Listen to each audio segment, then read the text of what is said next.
Buenos días a todos. Good morning, ladies and gentlemen, and welcome to this session. Today, we are going to talk about energy transition. I would like to welcome you all to this session, both to those of you who are here in person and also those online. And I would like to especially welcome Ms. Cristina Lobillo, Head of Energy Policy from the Directorate General for Energy of the European Union. The energy transition is an issue that has always been in the agenda. We've always been transitioning to something new. The industrialization was possible thanks to coal, then it was substituted by oil, then natural gas, then we have renewable energies. The energy seemed not to be storable, and now it is. So we are always transitioning towards something new. This is not something new nowadays. This is a part of the energy itself. But due to the demands of decarbonization and to fight against global warming and the climate change, today energy transition towards a green and clean paradigm is not an option. It's for the survivance of the planet, of humankind. If we want the planet's temperature not to rise more than 1.5 Celsius degrees. So our energy transition, our current energy transition is not the same as it was before. It's been imposed by circumstances. The regulation and the technology are fed back. A good regulation allows for new technologies to be developed. The boost of technology makes regulation to suffer changes, but regulation doesn't follow the same pace as technology. Usually it is much slower. So energy transition is part of regulation and vice versa. So it is also part of the investment and entrepreneurial boost. We are not talking about electric transition. We are talking about energy transition. All the industries have to work together, of course, depending on their own technologies. Electricity is transitioning towards renewable energies. But the hydrocarbon sector is also very important for our social and economical life, and it needs to suffer its own transition. And I think no industry must be left aside. This energy transition is so relevant that there are so many institutions that have developed commissions working on this. For example, on the 20th of October, we will have a new commission for energy transition and the effects of it. So, in this field, the leader is the European Union and especially the European Commission. For many years, the European Union has been leading the energy transition in the world towards a clean and basically electrified paradigm. So it is so important to have here Ms. Cristina Lobillo here because her presence is really relevant. Ms. Lobillo is graduate in law and has some postgraduate courses in economy and leadership. And in diplomacy, the European Commission and the Harvard University. She's a part of the European Commission as a civil servant. From 2014 to 2019, She was the head of the cabinet of Mr. Arias Cañete. She's also been advisor of the General Administration of Agriculture, and this year she's started to be the head of the energy policy of the Directorate General for Energy at the European Union. She's also worked for the public administration, for the Spanish administration, and a couple of universities. So her curriculum is so wide in the world of energy, and due to the responsibilities she has within the European Union, I think she's the best person to talk about energy transition nowadays. So welcome, Cristina. Thanks for being here with us today, even if it's a virtual presence due to the protocols of the European Commission. So I would like to thank you for your availability and your presence today. And I would like to launch my first question.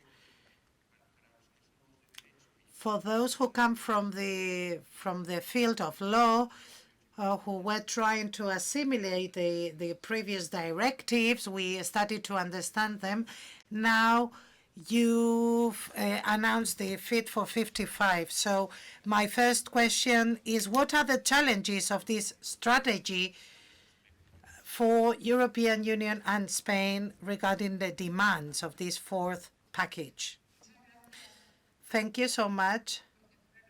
First of all, I would like to thank you for inviting the European Commission to be here, and more specifically, the Directorate General for Energy to this conference being celebrated in Bilbao. I would have really liked to have been there physically, but we still have some mobility restrictions in the European Commission, but I hope that in the next months, I hope we'll be able to be in the new normal and meet again in person. So welcome from Brussels, and I'm really happy to be here with you this morning. The question that you made, it is true that the European Union has always been leading globally in everything related to climate change and energy. In 2007, we started working on the framework for 2020. The percentage of reduction of greenhouse effect gases, the percentage of renewable energies within the European energy, and also the saving, the energy saving. As you explained, it is true that later we also worked on the framework 2030, which is the one that is currently in force, and I had the opportunity to work together with the previous commissioner, and we had the opportunity to present a very ambitious package of energy policies and climate change. And I think that regarding climate change, it is never enough. We need more action regarding everything related to those policies, allowing for a reduction of the greenhouse gas effects. That's the reason why the President of the European Commission, Ursula von der Leyen, presented her work plan, and the first priority that was presented to the European Parliament was the Green Pact strategy. This strategy is consisting on reducing the emissions of greenhouse gases at least by 55% for 2030, and we want to get the climate neutrality by 2050. It's a quality jump, which is very significant, because in the current framework, our goal was 40%. So it's 15 points more. And obviously, this is going to require a bigger effort for the different sectors of economy, not only energy. But energy, as you probably all know, the production of energy means 75% of the total of the emissions. So the effort that the energy industry has to do is bigger. The challenges we are facing at the European Union can be categorized in three pillars. Three pillars for this big challenge, which is a bigger climate ambition. And before getting into depth in those, I'm going to mention the international context.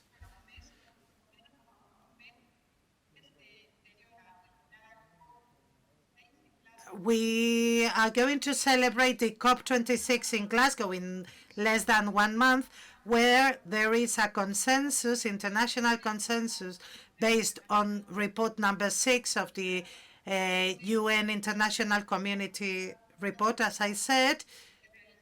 And it seems to be necessary to be more ambitious in policies related to the climate change if we want to reduce the temperature rise to 1.5 Celsius degrees.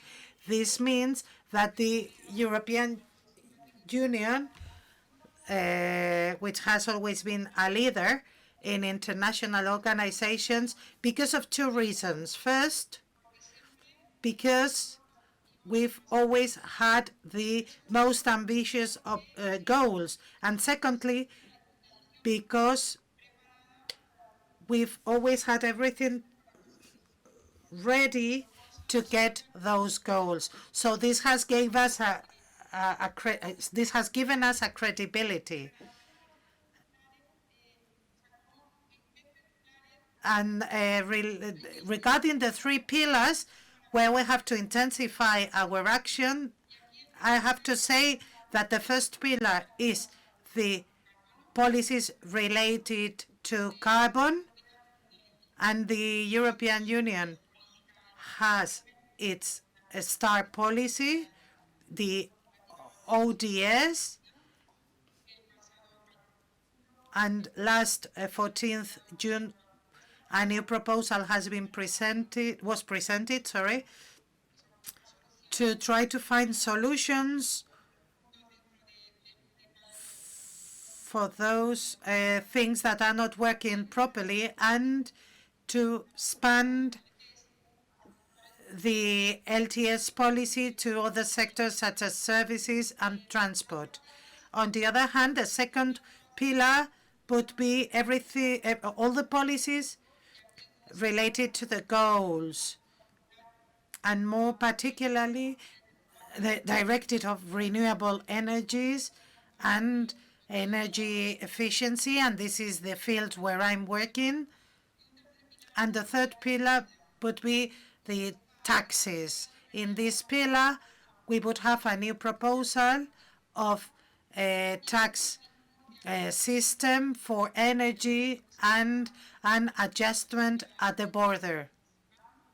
This is called the CBAN, and it consists of establishing a tax at the border of some to reduce or to stop the carbon leakage, so that European Union companies can't establish in those countries where the energy restrictions are not that big, or the climate change restrictions, and how to get the energy transition to benefit everybody, so that no citizen is set aside. And secondly, this energy transition has to be profitable, We know that reaching these goals means an increase in the annual investments of 390,000 million per year. Obviously, this is a very big effort that has to be done by the public and the private sectors, and due to the cost of this energy transition, we think this has to be a fair transition. And this is why we have a fair transition fund aimed at helping those sectors depending a lot on fossil fuels. And we also have a social climate action fund that will also be devoted to create social policies trying to palliate the effects of the energy transition. Thank you so much. Thanks, Ms. Lobillo, for this wonderful presentation or summary of the Fit for 55 action, a new strategy of the European Commission. Secondly, we all know, and more particularly the participation of the European Commission in the Green Pact, we all know that hydrogen today seems to be an energy alternative that might satisfy many of the requirements of the energy transition. The problem of the member states promoting, even with the next generation funds for the reconstruction after the economic crisis, is that there isn't enough demand of hydrogen, so that there would be, well, the low rates of demand don't allow for a great generation of hydrogen. So how do you feel about this? Thanks for this question, because at the European Union, we are making a strong bet for hydrogen. Maybe the first thing I would like to say, my first declaration would be that to reach a goal of 55% reduction of emissions reduction, we need electrification, to electrify as much as possible our economy, but we are also aware of the fact that there are some sectors where it is not easy to electrify. And I'm talking about certain types of transportation, navigation, air transport. And here we think there are some technologies that might help to reduce emissions when electrification is not possible. And this is where hydrogen comes. Last year, the European Commission adopted a strategy about hydrogen, which is very ambitious, that was later discussed at the Council of Ministries. And the focus of this strategy is basically on the renewable hydrogen, and one of the goals is to install 40 gigawatts of electrifiers for 2030, with a goal to produce it from renewable energies. We know that renewable hydrogen is not well developed in the European Union, but we think this is a future energy. And as you said, in the resilience and recovery plans, the next generation EU plans, there's a rate of 37% that has to be devoted to green transition policies. And this is where we think hydrogen is one of the fields to be funded. So what are we doing regarding legislation to promote hydrogen? Well, when we reviewed the directive of renewable energy on 14th June, we included two regulations related to hydrogen. First, for transport, and there's a goal of 2.6% of the consumption of energy has to be hydrogen. And in the industry, our goal is that half of the hydrogen used at the industry has to come from a renewable source.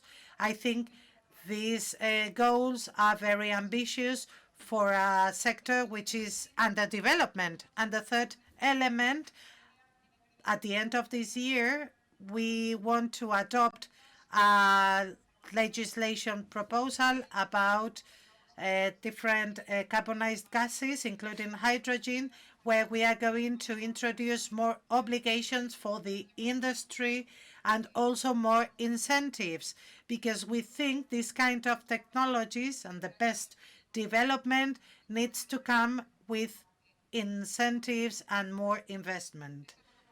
So this is what I can tell you about hydrogen. Thank you for this answer about hydrogen.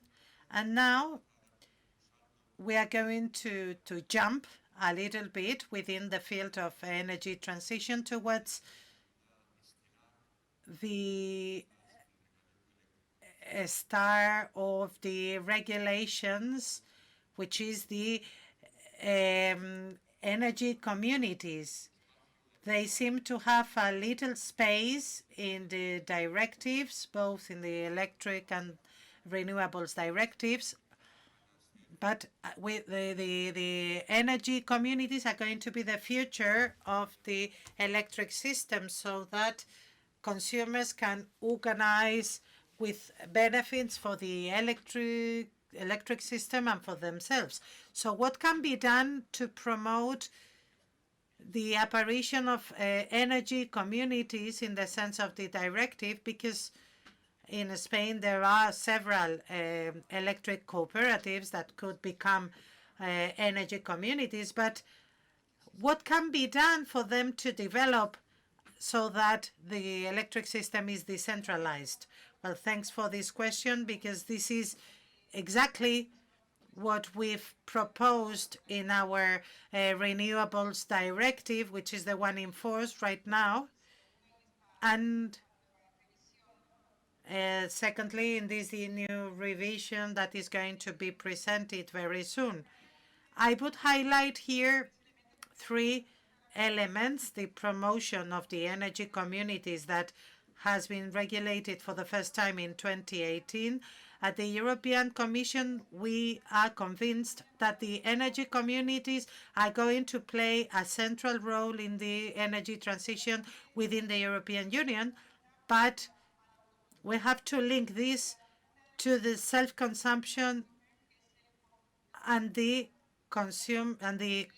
generator consumer. So the three elements are regulated in the renewables directive, and we've followed the transposition of this directive into the member states so that we can promote the development of these energy communities. The fields in which we are working right now are the need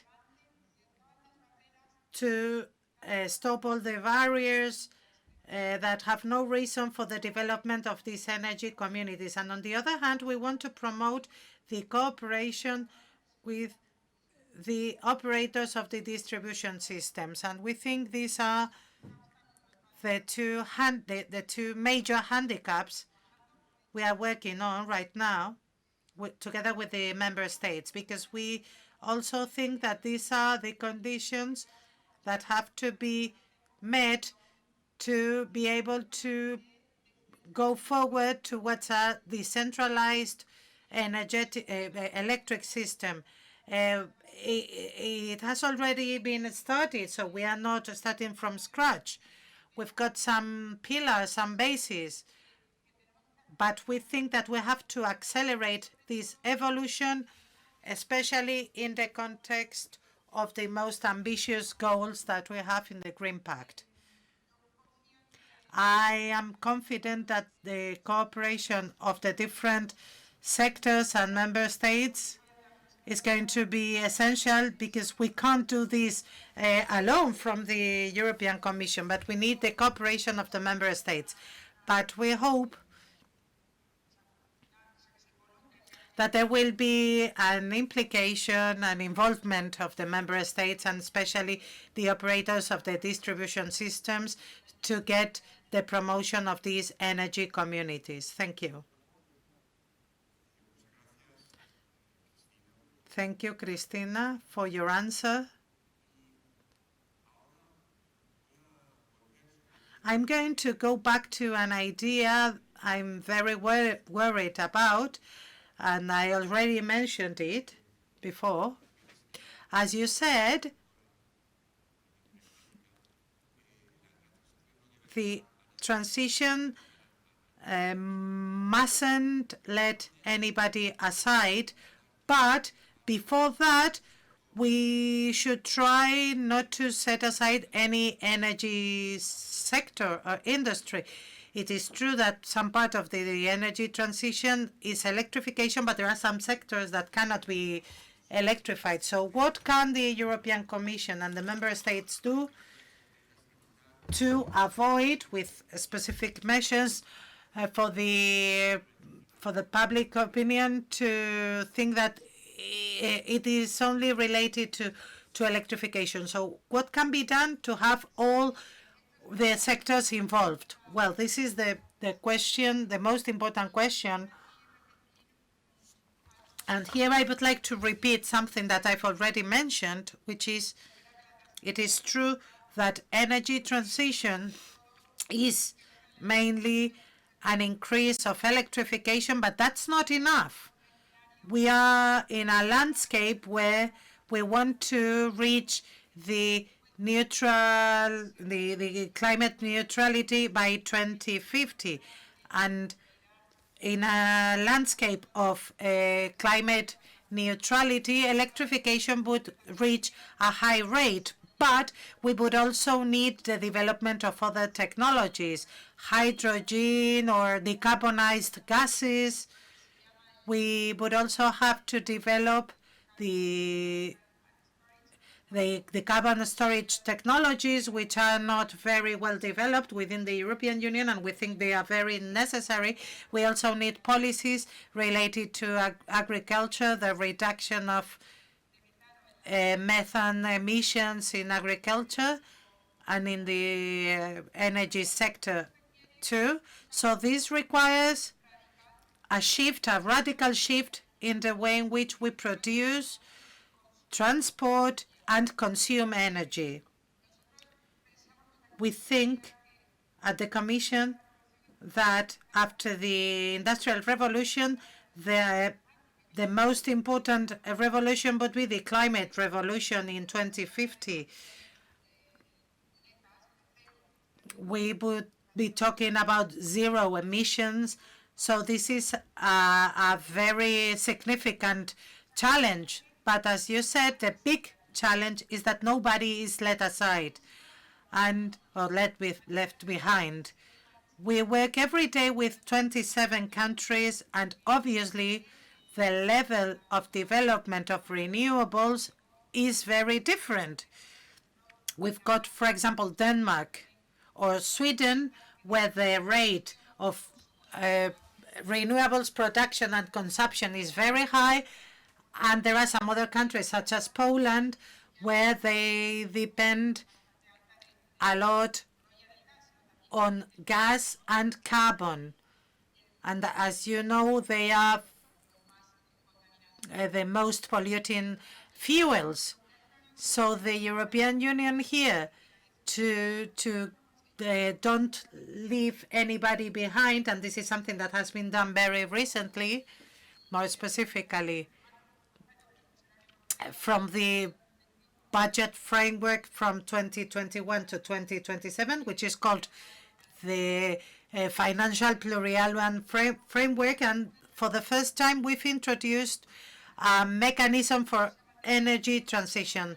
This hasn't been realized till now, but this is something that the European Parliament has been doing for 3 years, and finally we've been able to realize it with the agreement of the member states to have a fair transition fund.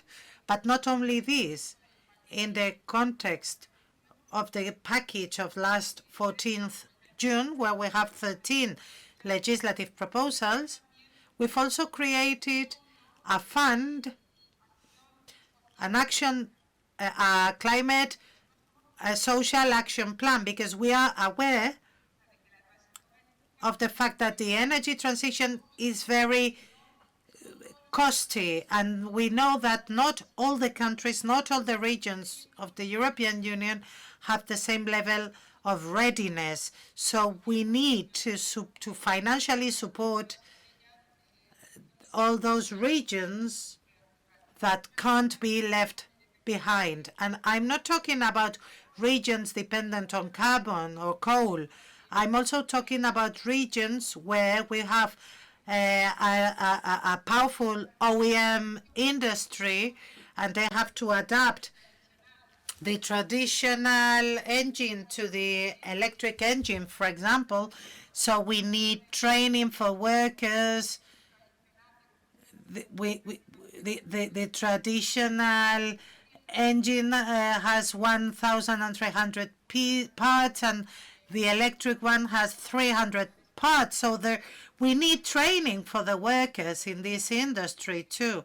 So this is all part of what I've just mentioned. And finally, the next generation EU funds.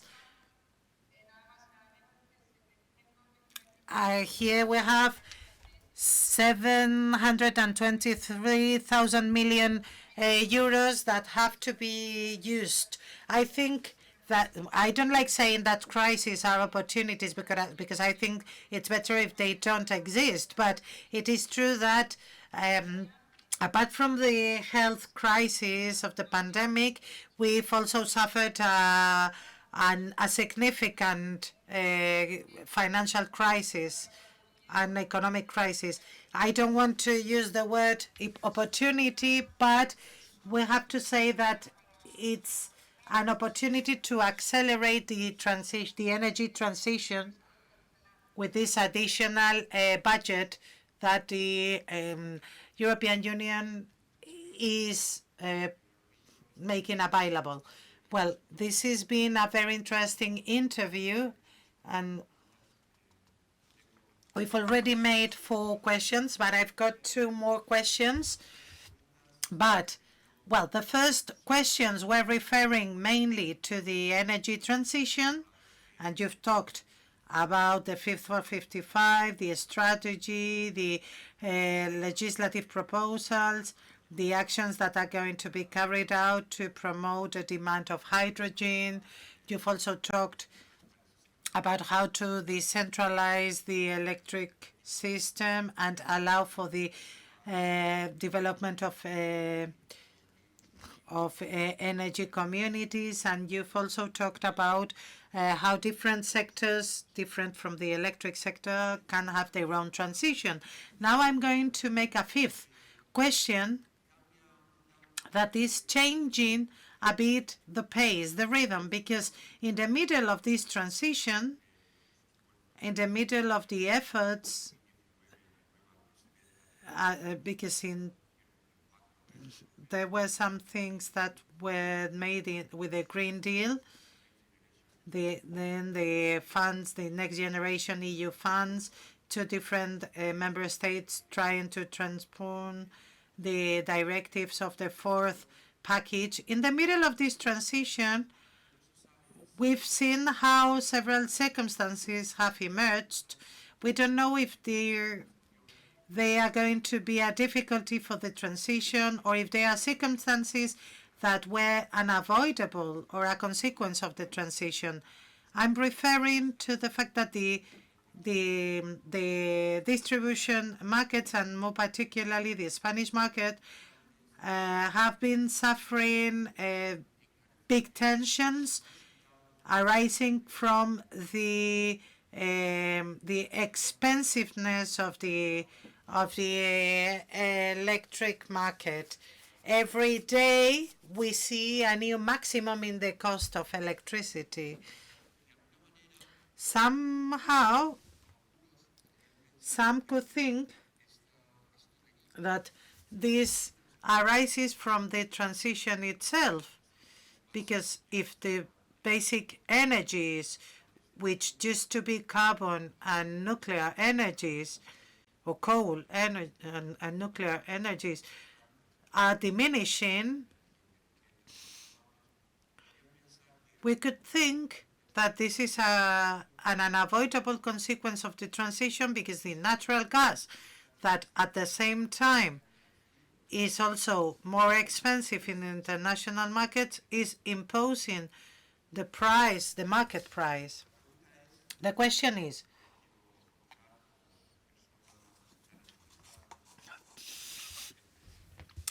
I want to make this question because you are ahead of the energy possible. What can be done by the European Union to stop this continuously increasing rise of the prices of electricity?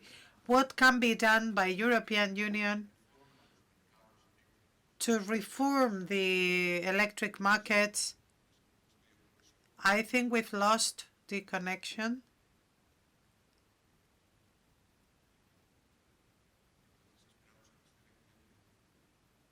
So we're going to wait for a reconnection, because I think there's, so she hasn't heard my question, right?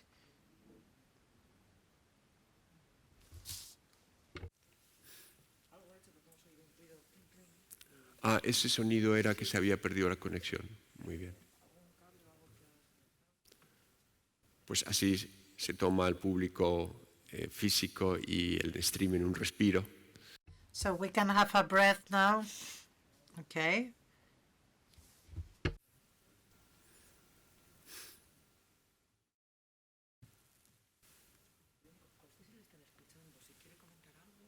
Sí, estaba diciendo que I was saying that in this transition process, we've seen some circumstances that we don't really know if they're a consequence of the transition or something that has been added. For example, the increase of the price of electricity, the tension of the international market, the natural gas market. And I see among the audience some people who are able to answer to this question better than me, but we will have the possibility later to give the floor to the audience once the head of energy policy has finished her intervention. Well, I think I've been able to recover my connection. I didn't want to. Well, I didn't want to avoid this question, but there's a problem with the connection every day. So I heard the question, and I think this question is made every day to me, is asked to me every day. I would like to mention three elements. The first one is, why are we in this high price situation? Basically, the first element is the price of gas in the global market. The price of gas in the global market has increased by 50% due to the situation in China and in other Asian countries, more specifically China, because they're storing a higher quantity of gas than during the pandemic, and this is something that is happening in other Asian countries. On the other hand, we've had fewer provision of gas by countries such as Russia, and this has made the price of energy production to increase. The second element and at a lower scale is the price of the carbon. They also went up by 20%. So we know that this has a great impact on the prices of electricity. The third element is the economic recovery. This economic recovery also meant an increase in the price of electricity because the demand is higher.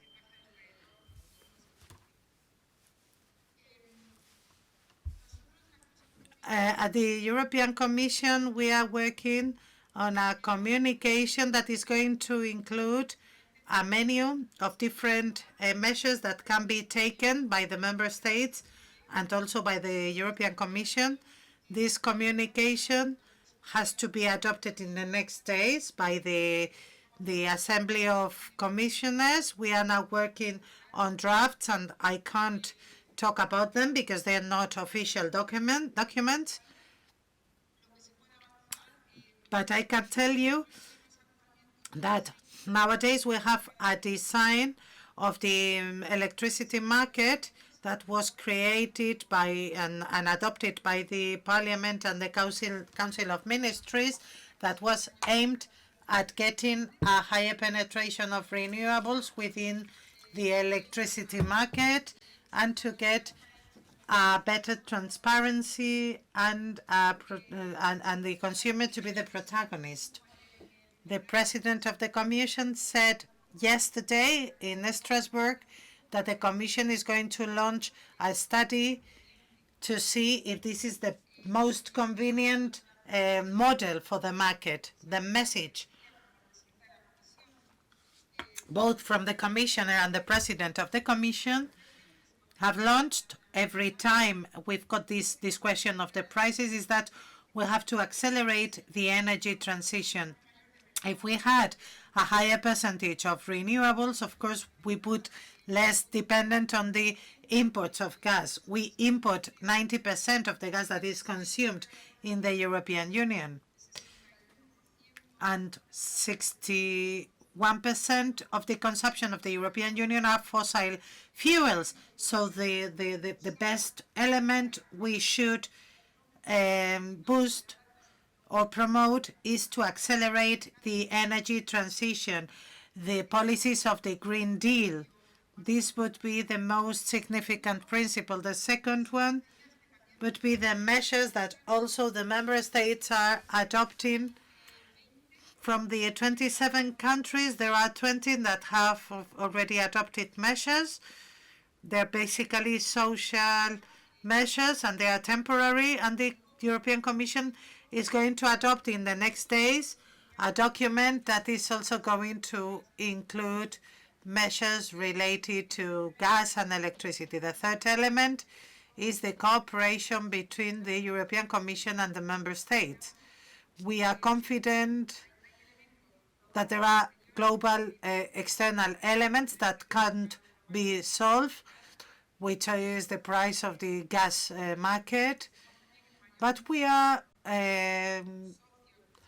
talking with our partners, our third countries, supplying gas to the European Union, and on the other hand, we are also confident on the measures that are going to be implemented in the next days so that they contribute to mitigate or solve the question of the prices of energy.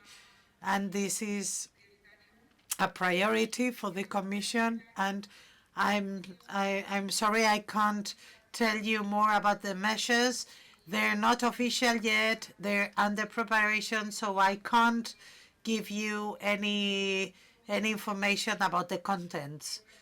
But I would like to launch a message of quietness, because I think that there will be many measures that will solve this problem of the rise of the prices, and the Commission is working on it, and you will know them very soon. Thank you so much. So before giving the floor to the audience, I would like to make a last question, which is, what's the role that Spain might play and the Spanish industry in the energy transition in our country?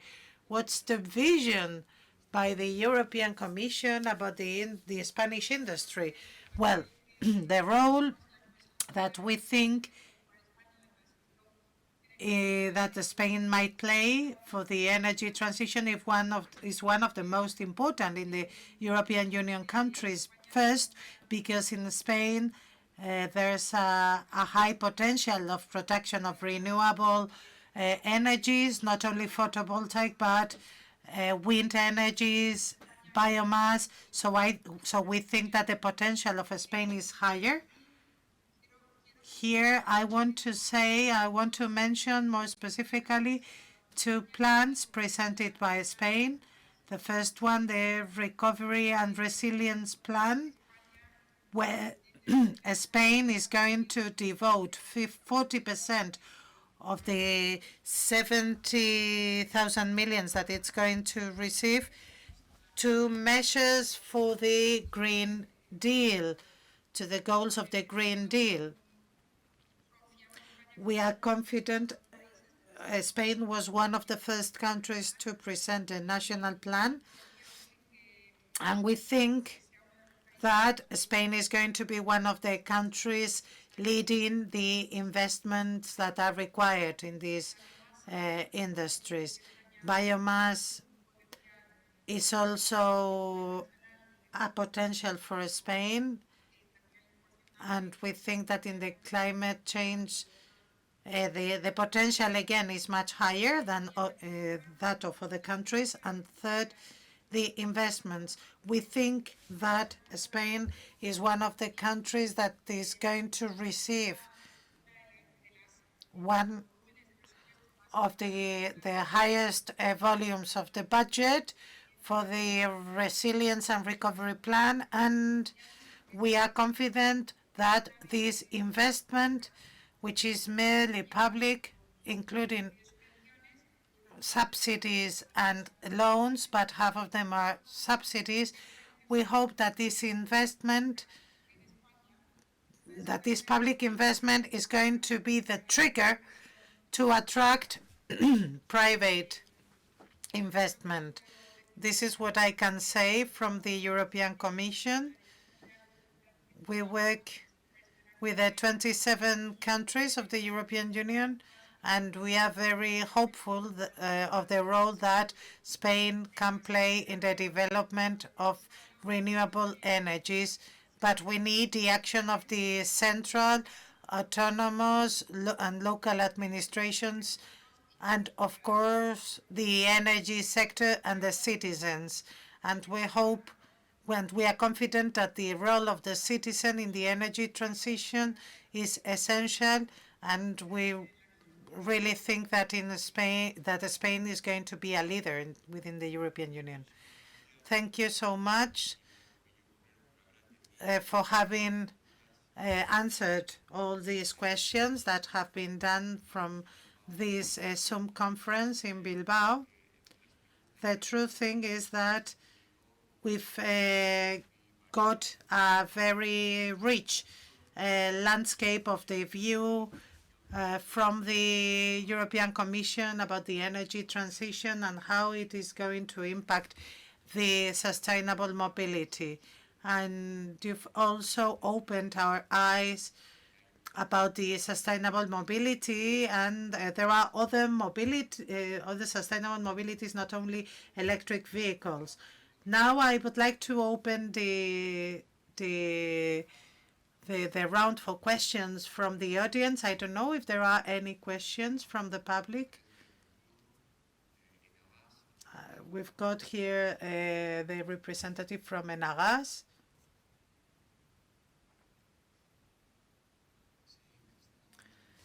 Good morning, Cristina. Thank you so much for this interview, because some of the questions were very difficult to answer, and you were very brave to answer them.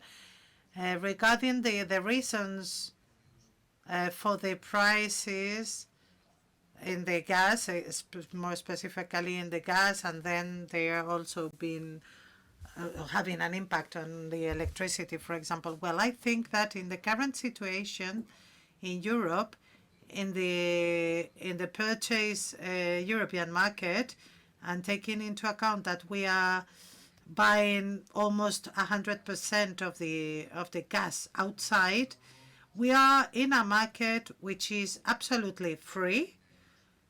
It has been so for 20 years, and the stakeholders buying gas are buying relatively small quantities as far as it regards how things were made before, where the national companies were buying the gas. And the term is shorter, so this makes that the producers make their own decisions, investment decisions towards other countries that are contracting big quantities and at a long term. This is what China is doing, and the gas is being transported there, or Gazprom builds a big pipeline towards China because they know their markets that buy a lot, and more specifically, they buy at a long term. So I think that we are a little bit behind now. One of the measures that have been thought about are to centralize the purchases, to have this power, this purchase power, at least from Spain. This has been made as a proposal to Brussels. I don't know. Well, maybe you can't tell us right now, but this is a little bit going back to the 90s.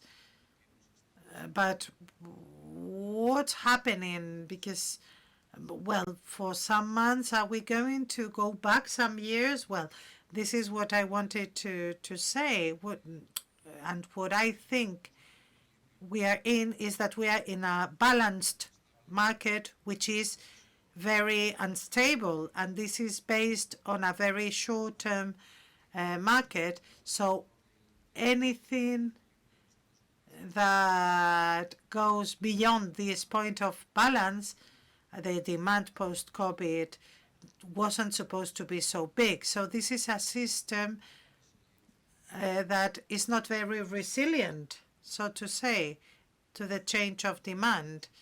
And something that we are observing in the last 15 days, and this is very worrying, and we haven't seen this before, the demand is elastic to the price. We've seen industries in Spain that are reducing their productions and they're using their stocks, or if they are multinationals from the ceramic sector, for example, well, some ceramic tiles are reducing so ceramic tiles factories are reducing their production and so on. So now, for example, the problem is that the demand is being contracted, and in the short term, this is going to be really bad for Spain. And now the question, these measures, how long is it going to take to be implemented? Because if it takes 2 or 3 months, this is going to be dramatic. This is something that has to be solved in hours, in days. Are you working in hours, days, or are you working for the budget of next year, and let's see what happens for the second semester? No, thank you. Thanks for your question and your analysis. At the European Commission, we see the image of the gas market at a European level and international level, and very intensely during the last days. A couple of comments. You're right. Apart from the factors you've mentioned, it is true that in our monitoring of the gas market, it is true that the level of storage is changing and it has been a 37% in Europe, when normally it is 90%. So there have been several factors that are producing this kind of increase of the prices. As you said, it is true that there are countries dependent a lot on the imports of gas. You mentioned the possibility of collective purchases. There are some ideas that the member states have asked the European Commission to analyze. There are some other ideas about possible obligations of gas storage. All these things nowadays are being discussed, and this is not a question of months, it's a question of days, probably next week. We've been working on this for 1 month, on these measures, and as you said, I can't say more because they are not official, but the Directorate General for Energy Policy, we've analyzed all the possible measures, and I also want to mention another important element. This is a crisis. Well, we've got a regulation about the supply security at the European Union, and it works, and we have to apply it better, maybe. One thing is the supply security, and on the other hand, we have the increase of the prices. So these two elements that you mentioned, there are some countries of the European Union that have asked the Commission to analyze or apply. We are studying all the different possibilities, and the commissioners will make the decision, but I can tell you that this is not a question of months, it's a question of days, okay? Thank you so much. Cristina, is there any other question? Well, one more.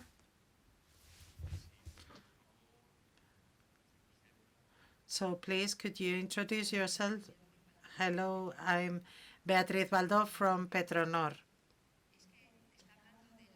Well, you're talking about the energy transition, that the future is electrification, the reduction of fossil fuels, and within this decarbonization, I would like to see, I don't know if they're part of those measures, if there is any plan about biofuels, because the emissions are lower, etc. And I don't know if within the measures there will be any progress in the biojet, the biofuels for transport, even if it is possible to include the sea transport within this reduction of emissions. And of course, the member states are going to transpond that in different ways. But is there any path that is going to be followed, because it requires high levels of investment? So I would like to know if you can tell us something about that. Thank you. Well, it is within the directive of renewables that was adopted last 14 June, and biofuels are part of it. Maybe there's an important element, the most important element that we've introduced, and it is that we've introduced a goal of binding consumption of renewable energies, which is a 13%. And this means a quantitative jump. Within the biofuels, we have to distinguish those coming from a biological origin, non-biological origin, and here the new element is hydrogen, with a goal of 2.7%. As you said, and this is an essential issue, the legislation is creating the predictability for investment. This is what we are aiming at with the establishment of our legislation, so that we have a clear regulation on that to attract investment. And here the directive is really clear. It includes the 3% and the 3 types of biofuels. And for the first time, it introduces hydrogen. A second question you talked about is how to include the sea transport there. On 14 June, one of the measures regarding the emission rating scheme about the emission rights, it also includes the sea transport and the air transport. So I think that they are the two pillars. On the one hand, we've got the biofuels in the review of the directive of renewables for the transport industry, and also the inclusion of the sea and air transport system. This is very ambitious, we know, but it is needed nowadays that the Parliament and the Council of Ministry, this process, that they reach an agreement as soon as possible, and maybe there could be some variation, okay? But this is our proposal, and this is the percentages we've proposed based on data. But everything is in the directive and also in the LTS revision. Thank you so much